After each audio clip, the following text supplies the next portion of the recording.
할렐루야. 낯설은 인물이 이 자리에 서서 이게 뭐지? 이렇게 생각하시는 분들 계실 것 같습니다. 오늘 본문 말씀은 마태복음 11장 11절에서 14절이 되겠습니다. 마태복음 11장 11절에서 죄송합니다. 15절까지 말씀이 되겠습니다. 오늘 말씀 같이 읽어보겠습니다. 몇 절 안 돼서요. 내가 진실로 너희에게 말하노니 여자가 낳은 자 중에 침례 요한보다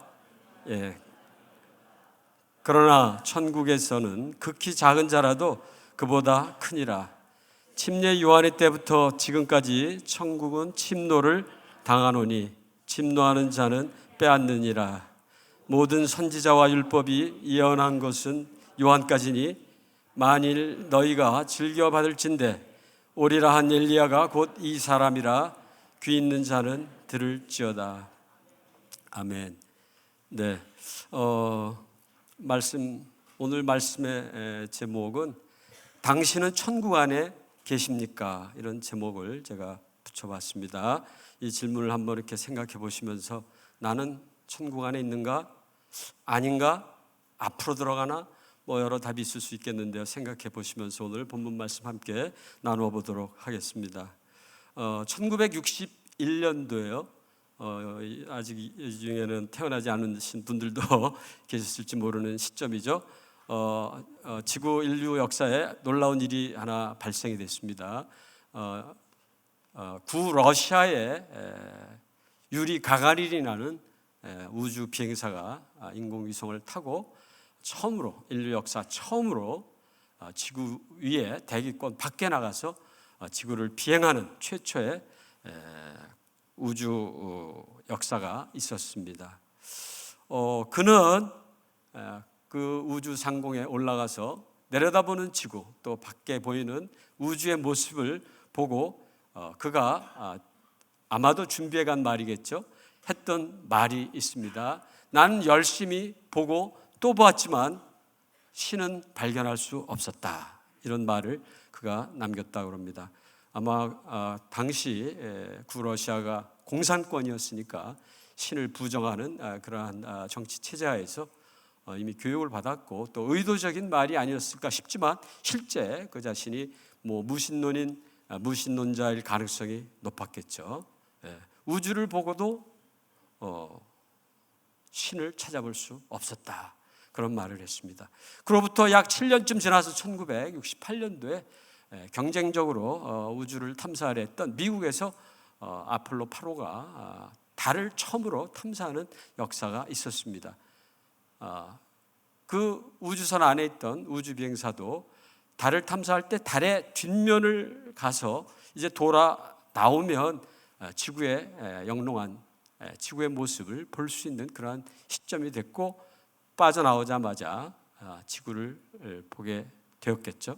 그때 그가 내어뱉다기보다 그가 했던 말은 물론 그도 준비해간 말이었겠습니다마는 그것이 미국을 대표하고 나사를 대표하고 본인의 것을 대표하는 그런 말이었다고 봅니다. 어떤 말을 그가 했을까요? 가가린과는 정 반대쪽에 있는 말을 했다고 합니다. 우리가 잘 아는 창세기 1장 1절에 태초에 하나님이 천지를 창조하셨도다. 그 말을 했다 그럽니다. 오늘 읽은 말씀 마지막 절에 귀 있는 자는 들을지어다 이런 말씀이 있었는데요. 비슷한 적용을 눈에 대해서도 해볼 수 있을 것 같습니다. 눈 있는 자는 볼지어다. 동일한 두 우주 비행사의 눈이었지만 한 사람은 신이 없다고 말을 했고 한 사람은 신이 계신 것을 볼 수 있는 그러한 눈을 갖고 있지 않았나 이런 이야기입니다. 오늘 이야기의 주제는 하나님의 나라가 되겠습니다. 하나님의 나라를 과연 볼 수 있는 자는 누구인가? 또 하나님의 나라는 무엇인가? 하나님의 나라의 특징에 대해서, 내용에 대해서 또 우리는 과연 하나님의 나라 안에 지금 있는가? 아니면 미래에 들어가는가? 이러한 중요한 신약 성경의 가장 중요한 주제라고 말할 수 있는 것을 제가 여러분과 함께 나누면서 하나님께서 주시는 그 은혜를 함께 나누도록 하겠습니다. 신약 성경에 하나님의 나라라는 이 표현이 어휘가 몇 번이나 등장할까요? 제가 한번 퀴즈를 내볼까요? 답이 나와버렸네요. 예, 나와서 제가 퀴즈를 내기 어렵겠습니다.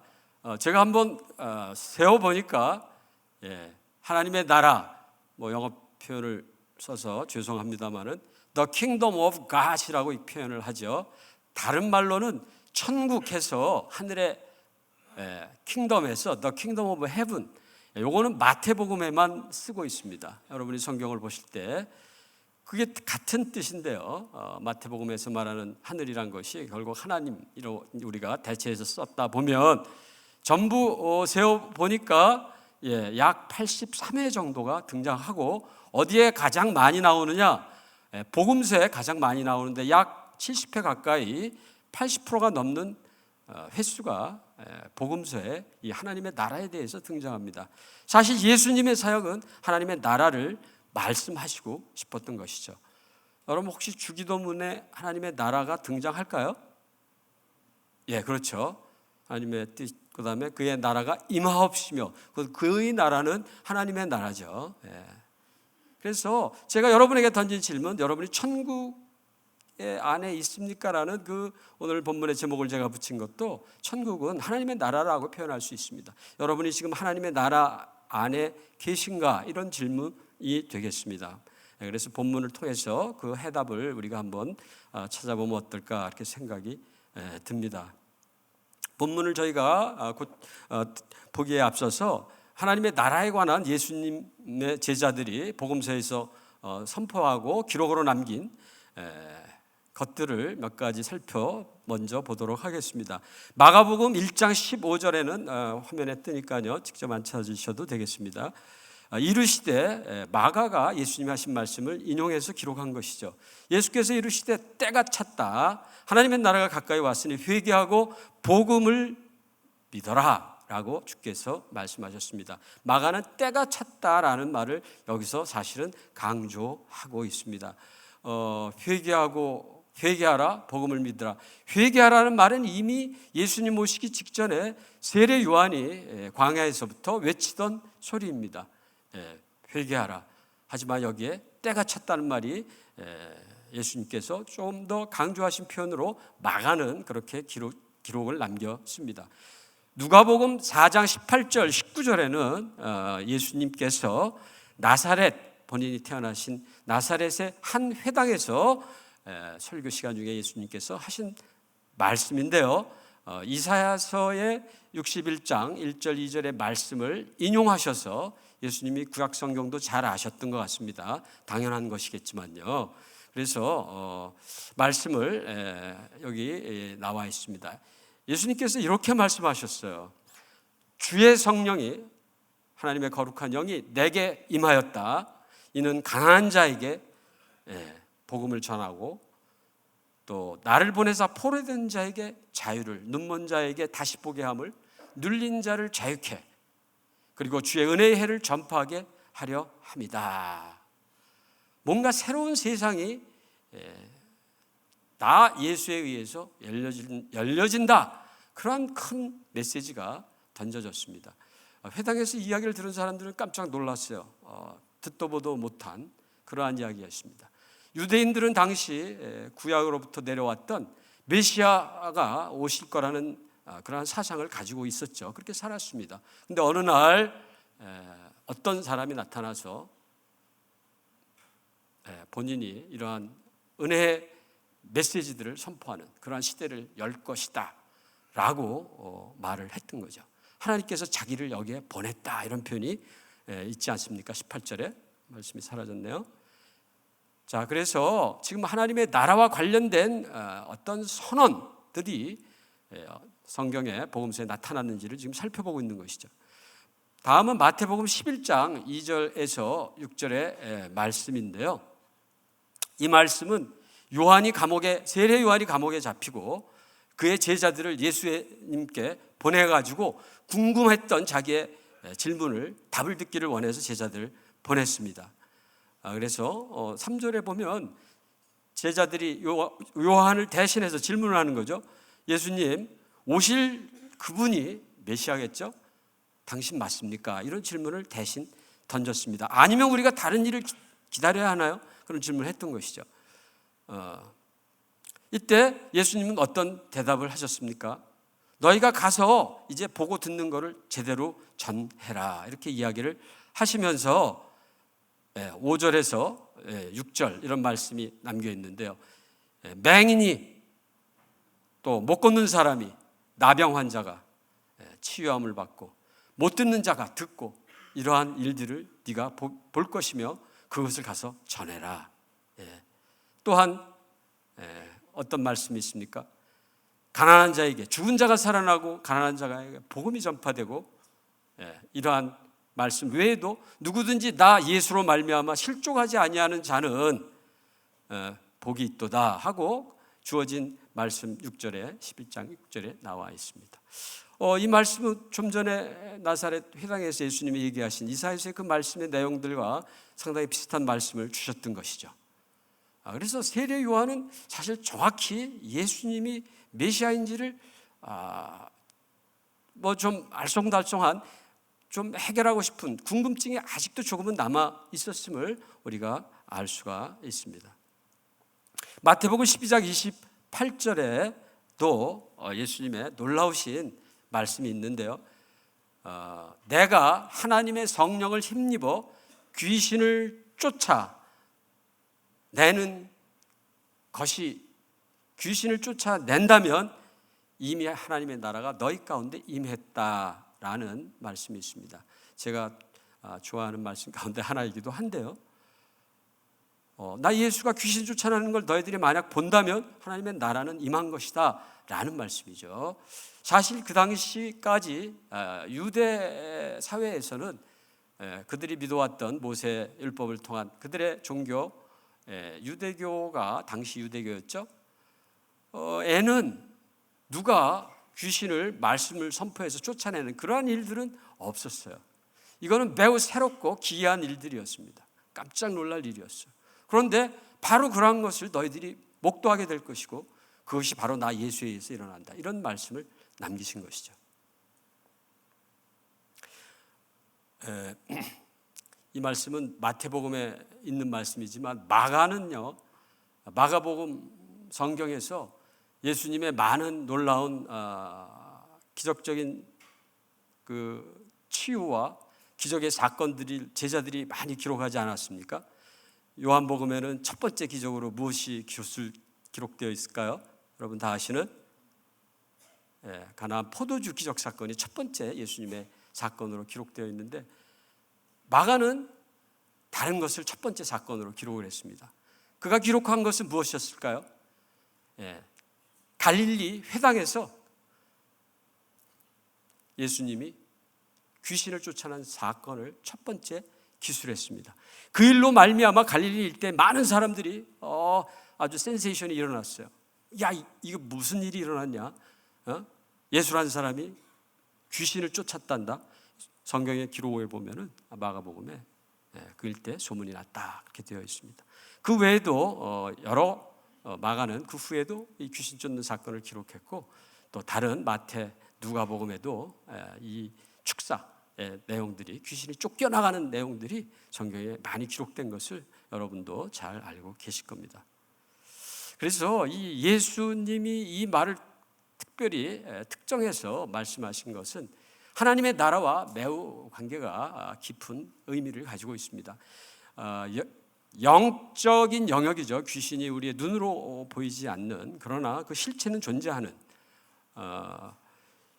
것인데요. 영적인 영역에 속한 어둠의 악의 원리들이 이제 더 이상 나로 말미암아, 나의 사역으로 말미암아 힘을 쓸 수 없다, 실패한다, 그런 의미를 가지고 있는 것이죠. 이 귀신들은 성경적으로 해석하면 사탄의 우두머리가 있고 그 밑에 있는 일종의 세속적인 말로는 꼬붕이다, 이렇게 말할 수가 있습니다. 그들이 살아있는 생명체에 침투돼서 성경에는 돼지한테도 들어가는 얘기가 있고 사람한테도 들어가죠. 크리스찬한테도 들어갈까요? 신학적으로 아니다라고 얘기하는 신학자들도 있고 예스다라는 사람들도 있는데요. 자, 그래서 성경은 요한계시록에 보면은 종말에, 제가 말하는 오늘 표현에 종말 표현이 좀 나올 텐데, 종말은 예수 그리스도의 재림 때부터 그 이후의 시간, 그 종말 그때에는 사탄은 완전히 멸하게 됩니다. 멸망하게 됩니다.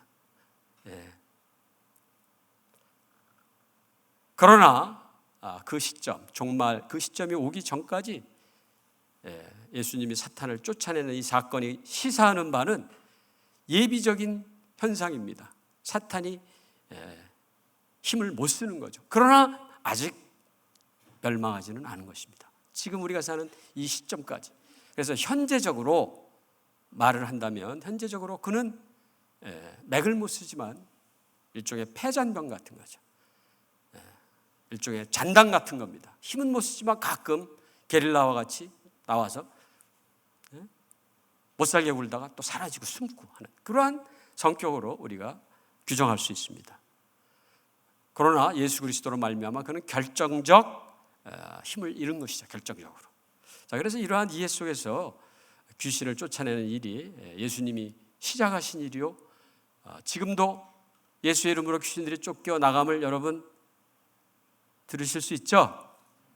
제가 약간의 경험을 통해서 보면 실존합니다. 실존해요. 눈에는 볼 수 없지만 예수님의 이름을 너무 두려워하죠.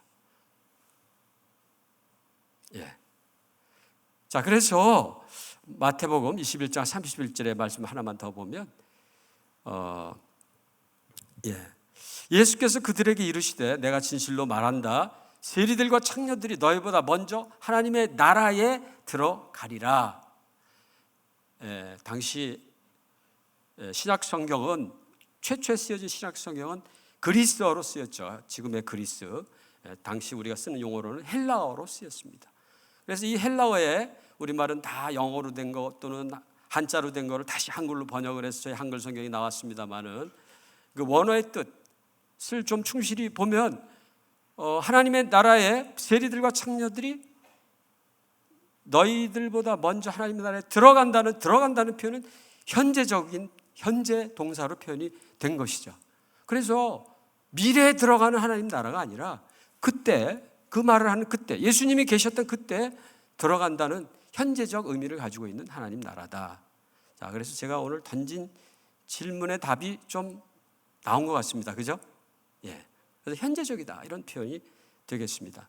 이 표현이 좀 더 부각되어질 수 있는 말씀은 마태복음 23장 13절에 있는 말씀인데요. 서기관들과 바리새인들을 예수님이 엄하게 꾸짖으셨습니다. 마태복음 23장 13절 좀 띄워주십시오. 예수님이 그 서기관과 바리새인들에게 화 있을진저 저주하셨습니다. 이건 저주한 표현입니다. 원래 표현이. 너희는 천국 문을 사람들 앞에서 닫고 너희도 들어가지 않고 들어가려 하는 자도 들어가지 못하게 하는 그러한 일을 하고 있다라고 이야기를 하셨습니다. 닫는다, 들어간다 이것이 다 현재적인 동사로 표현되어 있습니다. 그래서 이것이 이 땅에 임한 현재적으로 임한 하나님의 나라다라는 것이 질문의 답이 되겠습니다. 누가 들어가나요? 예수 그리스도를 주와 구세주로 고백한 나의 죄를 대속하신 분으로 고백한 거듭난 하나님의 백성들이 이 하나님 나라에 들어간 것이죠. 이미 들어와 있습니다. 여러분들과 저와 혹시 이 자리에 아직도 그렇게 들어가지 못한 주님과의 어떤 인격적인 관계를 갖지 못한 아직 그런 분이 혹 계실 수도 있겠습니다. 그러나 문은 열려 있는 것이죠. 서기관과 바리새인들이 여기에는 없습니다. 막지 않습니다. 여러분들이 원하시면 들어갈 수 있는 것이죠. 자, 그래서 하나님의 나라는 예수님이 아까 이사야서 말씀을 통해서 어떤 걸 내용이 어떤 것입니까? 하나님 나라의 특징은 치유와 회복, 생명, 그 다음에 복된 소식, 전하는 그러한 것들이 지금 우리 가운데 있는 것이죠. 성경은 그것을 거듭 많은 곳에서 이야기를 하고 있습니다. 그래서 이러한 것들은 사실 하나님의 나라라는 뜻에 좀 충실히 다른 단어로 대체해보면 통치라는 뜻을 가지고 있습니다. 하나님의 통치. 그래서 그러한 것들이 과거에 없던 놀라운 일들이 예수 그리스도로 말미암아 그의 성육신으로 말미암아 우리에게 주어진 것이죠. 하나님의 왕적 통치라는 표현을 우리가 좀 신학적인 표현이지만 그렇게 신학적이라고 말할 필요는 없을 것 같습니다. 하나님의 왕적 통치다. 권능을 갖고 있는 주도적인 그러한 통치가 예수님을 믿음으로 말미암아 우리가 누릴 수 있는 하나님의 기름 부으심의 내용이 되겠습니다. 자, 근데 이런 것이 우리가 시간의 축에서 살펴보면 과거의 시간부터 현재까지 시간이 쭉 흘러갑니다. 흘러가는데 어느 한 시점에 하늘로부터 예수님이 2000년 전쯤에 이 땅에 오신 것이죠. 오셔서 하나님의 현재적 하나님의 나라가 예수님이 가지고 오신 것이죠. 역사에 오는 세대가 침투한 것입니다. 오는 세대라는 것은 정말 이후에 예수님 오신 이후에 우리가 하나님과 영원히 천국에서 사는 그 시대를 성경은 오는 세대라는 표현으로 몇 군데서 쓰고 있는데요. The age to come 해서 그 오는 세대가 정말 그 시점 예수님의 재림 이후에 우리가 경험할 수 있는 하나님의 나라가 있죠. 그때에도 그건 미래적 하나님 나라입니다. 그러나 현재적 하나님 나라가 예수님의 이 땅에 오심으로 말미암아 인간 역사에 하나님의 나라가 침투된 것이죠.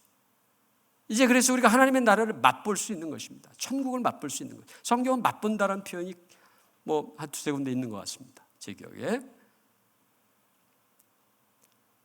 자, 그래서 예수님이 가르치고 싶었던 것은 바로 예수님께서 이 땅에 가지고 오신 하나님의 나라의 놀라운 그 부요함, 기름 부으심을 하나님께서 말씀하고 싶었다라고 우리가 이해할 수 있습니다. 종말론적 그럼 하나님 나라도 성경에서 말하고 있는 것이냐? 그렇죠. 우리 유명한 산상수훈 마태복음 5장 20절이나 7장 21절의 말씀 같은 경우 우리가 알고 있습니다. 주여 주여 하는 자마다 다 천국, 그것은 하나님의 나라죠. 들어가는 게 아니다.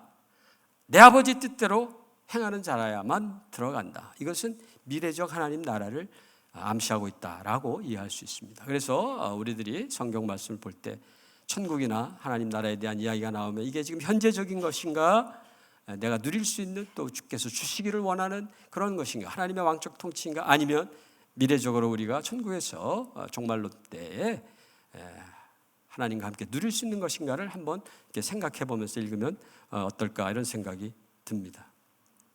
자, 그래서 오늘 본문 말씀 제가 택한 우리가 함께 읽은 마태복음 11장의 말씀에 보면은 11절에요. 여자가 낳은 자 중에 침례 요한보다 큰 이가 없다 이렇게 말씀하셨어요. 그러나 천국에서는 극히 작은 자라도 그보다 크다 그랬습니다.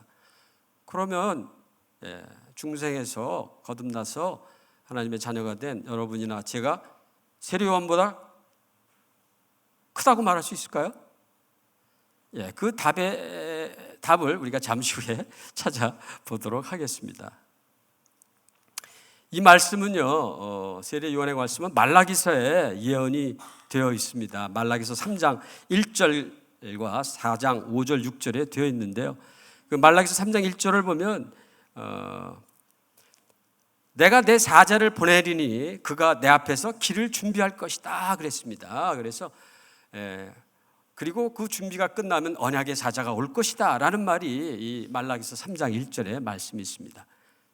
그래서 또한 4장 5절 6절을 보면 여호와의 크고 두려운 심판의 날이 이르기 전에 내가 선지자 엘리야를 너에게 보낼 터인데 그가 아버지의 마음을 자녀에게, 자녀의 마음을 아버지에게 이렇게 서로 돌이켜서 화해와 회개 역사가 일어나는 그러한 때가 올 것이다. 그래서 이 말씀들을 통해서 주의 길을 예비한 자는 우리가 복음서에 보면은 말라기서는 선지자 엘리야라는 단어를 썼지만 세례 요한도 그런 것들이 궁금했는데 자기가 광야에서 길을 예비한 자로 성경 예수의 제자들이 기록하고 있지 않습니까? 그래서 바로 이 말라기서의 예언이 세례 요한에 의해서 성취된 것이죠. 그래서 저희들이 그는 하나님의 나라가 오는 것을 예비한 자로 있었던 것이죠. 또 12절 13절의 말씀들을 보면은 천국은 침노를 침례 요한의 때부터 지금까지 천국은 침노를 당한다. 침노하는 자는 천국을 빼앗는다. 그 다음에 모든 선지자와 율법이 예언한 것은 요한까지다 그랬는데요. 그 아래 병행구절로 누가복음 제가 16장 16절의 말씀을 병행구절이라 해서 같은 내용이 누가복음에 있는 내용이 조금 더 이해하기가 편해서 이 말씀을 제가 띄웠는데요. 율법과 선지자는 요한의 때까지요. 그 후부터는 하나님의 나라의 복음이 전파되어 사람마다 그리로 침입한다 그랬습니다. 이 말씀이 크게 세 구절로 나누어서 생각할 수가 있는데 첫 번째 이야기는 한 시대, 곧 율법과 선지자의 시대가 세례 요한까지 종료됐다. 그로 말미암아 율법과 선지자의 시대는 끝난 것이다라는 게 첫 번째 구절이 되겠죠. 누가복음 16장 16절에. 두 번째 말씀은 뭡니까? 요한 이후부터는 새로운 활동, 하나님 나라의 복음이 선포된다라는 것입니다. 그래서 하나님 나라를 요한은 준비한 자고 그때까지 끝난 것이고 이제 새로운 현재적 하나님의 나라가 이 땅 가운데 침투된 것이죠. 그래서 세 번째 마지막 구절은 어떻게 됩니까? 그 결과로 말미암아 하나님 나라가 이 땅에 들어온 것으로 말미암아 현재적 하나님의 나라가 열렸고 사람들이 그리로 들어갈 수 있다. 애써 들어간다 이런 표현이 침투한다는 그런 표현으로 되어 있습니다. 그런데요, 여기서 우리가 한 가지 생각해 볼 말씀이 14절 15절에 있습니다. 만일 너희가 즐겨받을진대 오리라 한 엘리야가 바로 이 사람이다 해서 그 세례 요한인데, 즐겨받을진대는 받고자 하는 의지가 수용하고자 한다면, 수용하고자 거절하면 받을 수 없는 것입니다. 그러나 너희가 즐겨 수용하기를 원하면 받을 수 있다는 내용이 될 터인데요. 그리고 15절에 귀 있는 자는 들을지어다 이런 말씀을 했습니다. 그러니까 이것은 뭐 강제적으로 밀어 넣을 수 있는 하나님의 나라는 아닙니다. 또 즐겨받을 수 있는 영적인 그 다음에 마가복음 9장 13절에는 이러한 말씀들을 요한과 엘리야에 관련된 이 말씀들을 이런 세례 요한에 대해서 사람들이 임의로 대우했다 이런 말이 있습니다. 마음대로 자기들 원하는 대로 세례 요한을 대우했다는 것이죠. 그래서 여기서 말을 우리가 한 가지 생각하고 갈 수 있는 것은 엘리야의 예언의 성취는 세례 요한으로 말미암아 이루어졌지만 뭐 세례 요한이 잡혀가고 결국은 죽지 않았습니까? 전혀 기대치 못한 좀 일그러진 방식으로 그렇게 이루어져 갔고, 그러나 그 예수님이 가지고 온 하나님 나라의 성취를 우리가 인식하기 위해서는 영적인 수용의 자세, 들을 수 있는 귀를 가지고 그거를 보려는 그러한 태도가 필요하다 이렇게 말을 할 수가 있습니다. 사실 불신자들은 이 땅 가운데 우리와 함께 공존하고 있지 않습니까?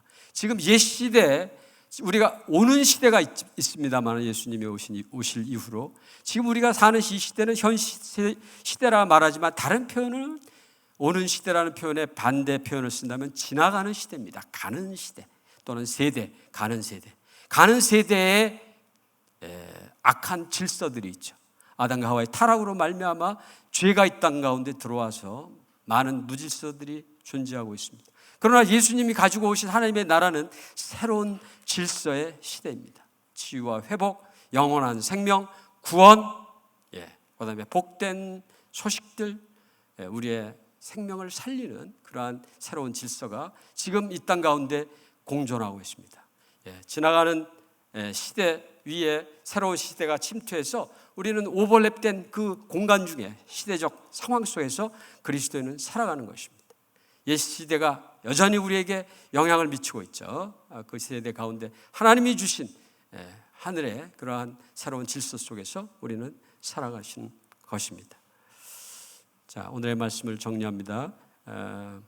우리는 하나님 나라의 도래에 관하여 현재적 하나님 나라에 대해서 다음과 같은 결론을 내릴 수가 있습니다. 요한이 율법과 선지자의 시대를 끝맺음했다. 그때까지다.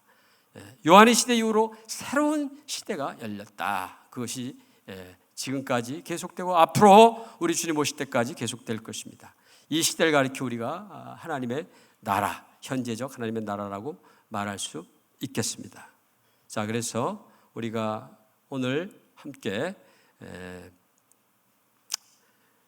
우리가 요한보다 큰 주님을 영접하고 하나님의 놀라우신 예수 그리스도 안에는 지혜와 지식의 풍요로움이 있다라고 성경은 말하고 있습니다. 우리가 주님을 알아가는 것이 얼마나 복된 것이며 주님과의 인격적 만남이 우리의 인생을 송두리째 바꾼 그러한 놀라운 은혜가 우리 가운데 있음을 기억하시면서 저희가 찬양 후에 함께 합심기도하겠습니다. 합심기도는 우리를 하나님 나라에 들어가게 해주신 하나님의 놀라운 하늘의 진리를 보게 해주신 영의 눈을 열게 해주신 그 은혜에 감사하는 감사 기도를 드리고 또 다른 기도 제목 하나 나누도록 하겠습니다. 함께 저희 찬양 드리겠습니다.